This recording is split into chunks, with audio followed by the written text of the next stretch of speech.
የደርግ አገዛዝ ኢትዮጵያን ለማስተዳደር የተጠቀመበት ሶሻሊዝም ስርዓት ምን ችግሮች ነበሩት? ሶሻሊዝም እንደ ኢትዮጵያ ብዙ ብሔር ብሔረሰቦች ላሉት ሀገር ጥሩ ነው ወይስ መጥፎ? ዶክተር ኃይለ ፊዳ ሶሻሊዝም ስርዓትን ለምን ይደግፋሉ? አልበርት አይንስታይን ሶሻሊዝም ስርዓትን ለምን ይደግፋሉ? ሰላም፣ እንዴት ዋላችሁ? የምወዳችሁ የቤተሰብ አባላት እግዚአብሔር ደህንነታችሁን ያብዛልን። ዛሬ ስለ ሶሻሊዝም ስርዓት አዲስ ርዕስ ይዘን መጥተናል። ስለዚህ ስርዓት ያመጣነው መልእክት በቂ ባይሆንም እርስዎ እንዲመረምሩ፣ እንዲያነቡ እና ለሌሎች እንዲያደርሱት መንገድ ሊከፍትልዎ ይችላል። እስከ መጨረሻው በማዳመጥ ትንሽም ቢሆን አዲስ ነገር ትማራላችሁ። ይህን ልንግዛችሁ ነው። ከቻላችሁ የዩቲዩብ ቻናላችንን ሰብስክራይብ በማድረግ ለሁሉም እንዲደርስ በማጋራት አበረታቱ። አሁን ወደ ርዕሳችን እንመለስ። በሴፕቴምበር 1974 ዓመተ ምህረት ደርግ በአማርኛ ኮሚቴ ማለት ነው የሚል ስያሜ የሰጠ የወታደራዊ መኮንኖች ኮሚቴ የኢትዮጵያን መንግስት ተቆጣጠረ። መጀመሪያ ላይ ግባቸው ማሻሻያ ነበር። በ6 ወራት ጊዜ ውስጥ ኢትዮጵያ ሶሻሊስት ሀገር መሆኗን አወጁ። ከ3000 ዓመታት በላይ የገዛው ንጉሳዊ አገዛዝ ተወገደ። ፊውዳሊዝም ሞቷል ተባለ። በምትኩ ደርግ የማርክሲዝም ሌኒኒዝም መምጣት በአፍሪካ ቀንድ ላይ አስታወቀ።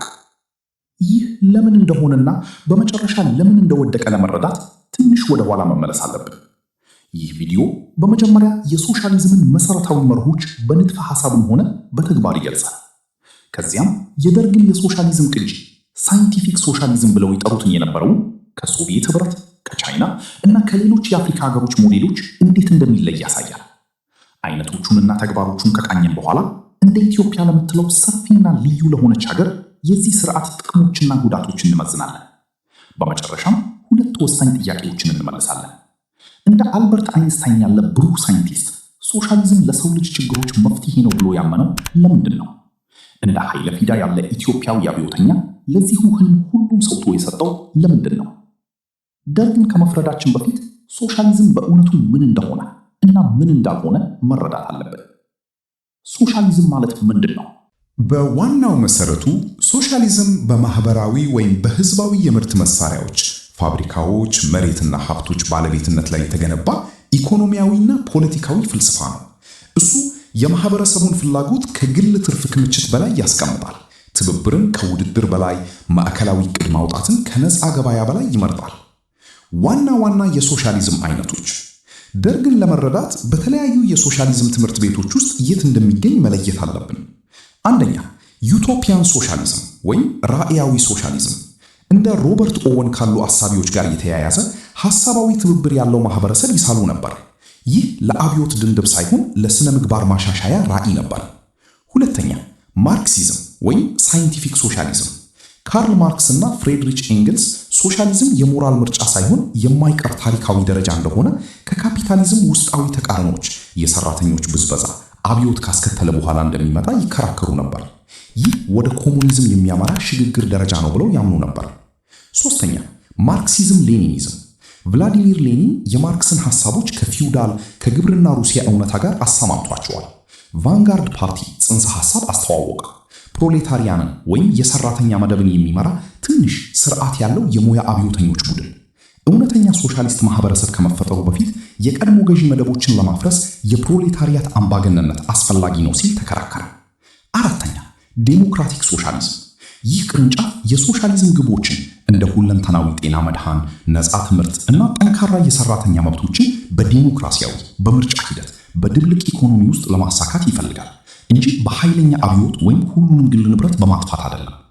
ሶሻሊዝም እንዴት ይሰራል? ሶሻሊስት ስርዓት በተግባር እንዴት ይሰራል? አንደኛ፣ ማዕከላዊ ዕቅድ ማውጣት በአቅርቦትና ፍላጎት ከሚመራው ገበያ ይልቅ ማዕከላዊ የመንግስት ባለስልጣን ምን ዕቃዎች እንደሚመረቱ፣ ስንት እንደሚመረቱ እና በምን ዋጋ እንደሚሸጡ ይወስናል። ሁለተኛ፣ ህዝባዊ ባለቤትነት ቁልፍ ኢንዱስትሪዎች፣ ኢነርጂ፣ ትራንስፖርት፣ ባንክ እና ከባድ ማኑፋክቸሪንግ በመንግስት ይወሰዳል። ሶስተኛ፣ የሀብት እንደገና ማከፋፈል ከፍተኛ ግብርና ማህበራዊ ደህንነት ፕሮግራሞች ኢኮኖሚያዊ ክለማጣትን ይፈልጋል። አራተኛ፣ የግብርና ማቀላቀል ትናንሽ የግል እርሻዎች ወደ ትላልቅ የመንግስት ወይም የማህበራዊ እርሻዎች ይዋሃዳሉ። አራት፣ የደርግ ሶሻሊዝም ሙከራ። አሁን ወደ ኢትዮጵያ እንመለሳለን። ደርግ ሶሻሊዝም እየገነባ ነው ቢልም እውነታው ግን እጅግ የተወሳሰበና ጨካን ነበር። ከኢትዮጵያ ተቀድሞ ወደ ማርክሲዝም ሌኒኒዝም መጀመሪያ ላይ ደርግ ግልጽ ርዕዮተ ዓለም አልነበረው። መፈክራቸው ኢትዮጵያ ትቀደም የሚል ነበር። በሚቀጥሉት 2 ዓመታት ውስጥ የተለያየ ምክንያቶች አጥብቀው እንዲንቀሳቀሱ አደረጓቸው።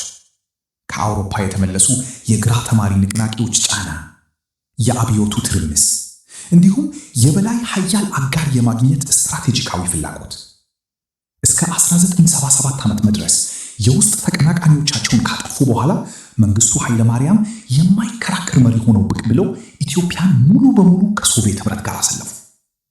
ቁልፍ ፖሊሲዎች: የመሬት ማሻሻያ አዋጅ። መጋቢት 1977 ዓመት መድረስ ደርግ ሁሉንም የገጠር መሬት ብሔራዊ አደረገ። ተከራይነትን አጠፋና መሬት ለአራሹ አወጀ። ማለት መሬቱን የሚያረሰው ገበሬ አሁን ይቆጣጠረዋል። ይህ የደርግ በጣም ተወዳጅና ዘላቂ ማሻሻያ ነበር። የባለበለሳን ስልጣን የሰበረ። የኢንዱስትሪ ብሔራዊ ማድረግ። ሁሉም ባንኮች፣ ኢንሹራንስ ካምፓኒዎች እና ዋና ዋና የኢንዱስትሪ ድርጅቶች በመንግስት ተወረሱ። የግል ንግዶች በመንግስት ባለቤትነት በሚተዳደሩ ኮርፖሬሽኖች ተተኩ። መንደር መገንባትና ማስፈራራት። ህዝቡን ለመቆጣጠርና የግብርና ምርታማነትን ለማሳደግ አገዛዙ በኃይል በሚሊዮን የሚቆጠሩ ሰዎችን ከድርቅ በሚያጠቃው ከፍተኛ ቦታዎች አውጥቶ አዲስ ወደ ተገነቡ መንደሮችና ማስፈራራት ካምፖች አስገደዳቸው። ይህ ብዙ ጊዜ ረሃብና ማህበራዊ ውድቀት አስከተለ። የመንግስት አምላክ አለመኖር። ደርግ የመንግስት አምላክ አለመኖር ፖሊሲ አወጀ። የኢትዮጵያ ኦርቶዶክስ ቤተክርስቲያንና ሌሎች ሃይማኖታዊ ተቋማትን ስልጣን ለማዳከም ሞክሯል። ዓለም አቀፍ ሶሻሊስት ሞዴሎችና ደርግ። ኢትዮጵያ ከአጋሮቿ ጋር እንዴት ትነጻጸር ነበር? ሶቪየት ህብረት። ደርግ የሶቪየትን የትዕዛዝ ኢኮኖሚ፣ ማዕከላዊ ዕቅድና ባለ አንድ ፓርቲ ስርዓት ሞዴል አስመጣ። ሆኖም ዩኤስኤስአር ደርግ እውነተኛ ቫንጋርድ ፓርቲ እንዲፈጥር ጫና ሲያደርግበት አገዛዙ አዘገየና በመጨረሻ በወታደራዊ መኮንኖች የተያዘ ፓርቲ ፈጠረ። ሞስኮ ያልተቀበለችው። ኢትዮጵያ በአፍሪካ የሶቪየት ህብረት ቅርብ አጋር ሆና ከፍተኛ ወታደራዊ እርዳታ ብታገኝም ለምግብ እርዳታና ኢኮኖሚያዊ ልማት ግን በምዕራቡ ዓለም ላይ ጥገኛ ሆና ቆየች። ቻይና። አንዳንድ አንጃዎች የኃይለ ፊዳን ሜይሶን መጀመሪያ ወደ ማኦይዝም ያመሩ ነበር። ሆኖም ደርግ በአጠቃላይ ማኦ በገበሬ መሪነት በሚመራ አብዮት ላይ ያለውን ትኩረት ውድቅ አድርጎ የሶቪየትን የከተማ ኢንዱስትሪ ሞዴል መረጠ። አፍሪካዊ ሶሻሊዝም። እንደ ታንዛኒያ ኡጃማ ከባህላዊ አፍሪካዊ ማህበረሰባዊነት መነሻ እንዳለው ሲናገር፣ ደርግ ግን የውጭ ሳይንቲፊካዊ ዶክትሪን ተቀበለ። አንድ ታዛቢ እንዳስተዋለው በአፍሪካ የአውሮፓን ሶሻሊዝም ሐሳብ ቀምጅን እጅግ የተለየ ማህበራዊ ስርዓት አገኘ። የደርግ ቅጂ አፍሪካዊ ፍጥረት አልነበረም። እሱ ከውጭ የገባ እጅግ ጨካኝ አምባገነንነት ከማርክሲስት ንግግር ጋር ነበር። ታላቁ ክርክር፣ ጥቅሞችና ጉዳቶች። የደርግ ሶሻሊዝም ለኢትዮጵያ ጥሩ ነበረ? መልሱ በጣም እየተከፋፈለ ነው። ጥቅሞቹ፣ ስርዓቱ ያልቃለው። እንደ ኢትዮጵያ ከፊውዳሊዝም ለምትወጣ ሀገር ሶሻሊዝም ሊሆኑ የሚችሉ መፍትሄዎችን አቀረበ። ፊውዳሊዝምን መስበር። እንደ 75 የወጣው የመሬት ማሻሻያ መሬት ለአራሹ በመስጠት በሚሊዮን የሚቆጠሩ ገበሬዎችን ለብዙ መቶ ዓመታት ከቆየው የባለበለሳን ባርነት ነፃ አወጣቸው። ይሄ የገጠርን መልክዓ ምድር ለዘላለም የለወጠ እውነተኛ ማህበራዊ አብዮት ነበር። ማህበራዊ እድገት። አገዛዙ በትምህርትና በጤና መዳን ላይ ከፍተኛ ኢንቨስትመንት አደረገ። የማንበብ ማጻፍ ጨመረ እና መሰረታዊ የጤና አገልግሎቶች ለመጀመሪያ ጊዜ ወደ ገጠር አካባቢዎች ተስፋፉ። ብሔራዊ አንድነት። በትንደፋ ሐሳብ ከ80 በላይ ብሔር ብሔረሰቦች ያሉት ሀገር ውስጥ ሶሻሊዝም ሃይማኖታዊ ያልሆነ በመደብ ላይ የተመሰረተ ማንነት አቀረበ። ይህም ብሔረሰብ ልዩነቶች እንዲያሸንፍ ይገባ ነበር። ራስን መቻል። ርቱ አህሉ ራስን መቻል እና የሥራ ክብር የሚሉ መፈክሮችን በማስተዋወቅ ብሔራዊ የሥራ ስነ ምግባር ለማሳደግ ሞክሯል። ጉዳቶቹ፣ አስከፊው እውነታ። በተግባር ግን ዋጋው ከፍተኛ ሆነ። አንደኛ፣ ኢኮኖሚያዊ ውድቀት።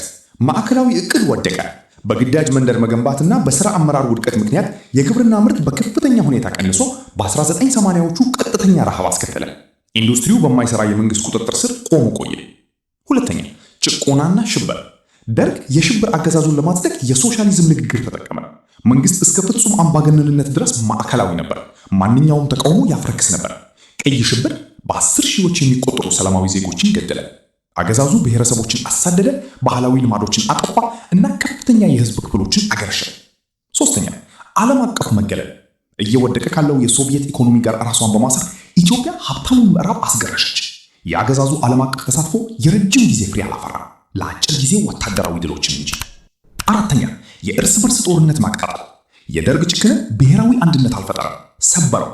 የመቃወሚያ ንቅናቄዎች በትግራይ ህዝባዊ ነጻነት ግንባር ቲፒኤልኤፍ፣ በኦሮሞ ነጻነት ግንባር ኦኤልኤፍ እና በኤርትራ ህዝባዊ ነጻነት ግንባር ኢፒኤልኤፍ ወደ 20 ላንድ ጦር ሰራዊት በማድረግ በመጨረሻ መንግስቱን ገለበጡ። የደርግ ፖሊሲዎች ብሔረሰቦችን ወደ አመፅ በማነሳሳት በሰፊው ይወቀሳሉ። ሚዛኑ በመጨረሻ የደርግ ሙከራ ውድቀት ነበር። አገዛዙ የአፍሪካን ችግሮች ለመፍታት ሶሻሊስት መፍትሄዎችን ከመተግበር ይልቅ ማዕከላዊ ስርዓት ያለው የፖለቲካ ቁጥጥር መደብር ለፍጠር በለጠረ ፍላጎት አለ። ሶሻሊዝም ለነጻነት ሳይሆን ለአምባገነንነት መሳሪያ ሆነ። ለምን ሶሻሊዝም? የአይንሽታይንና የኃይለ ፊዳ ራዕይ። ይህ ወሳኝ ጥያቄ ያስነሳል። የደርግ ሶሻሊዝም እንደዚህ አጥፊ ከሆነ ለምን ብልሆች፣ ስነ ምግባር ያላቸው ሰዎች ያምኑበታል? ሁለት በጣም የተለያዩ ሰዎችን እንመልከት። አንደኛ፣ የአልበርት አይንሽታይን ሚስጥር። አልበርት አይንሽታይን አብዮተኛ ነበር።